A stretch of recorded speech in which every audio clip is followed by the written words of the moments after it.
अहमदनगरच्या शेवगाव पाथर्डी मतदारसंघात भाजपमधला अंतर्गत वाद चव्हाट्यावर आलाय। विद्यमान आमदार मोनिका राजळे यांना पक्षातूनच जोरदार विरोध होतोय।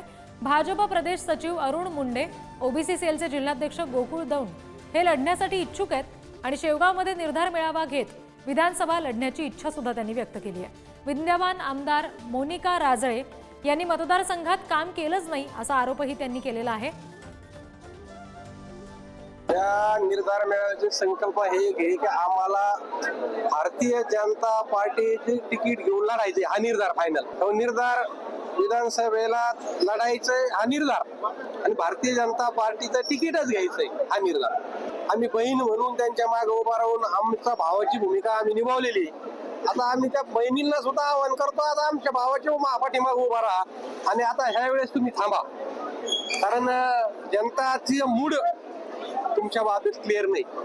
10 वर्ष या लोकप्रतिनिधीची वागणूक या मतदारसंघामध्ये भारतीय जनता पार्टीचा कार्यकर्ता असेल, मतदार असेल, त्या विरुद्ध ही चिड आहे। सारखंच काम करतोय त्या ठिकाणी पार्टीने दोघांचा कोणाचा तरी विचार करा। अरुण भाऊचा केला तर काय हरकत नाही, आम्ही पार्टी सोबतच आहे, अरुण भाऊच्या पुढे जाऊ, आणि माझा पार्टीने विचार केला तरी अरुण भाऊ आमच्या सोबत।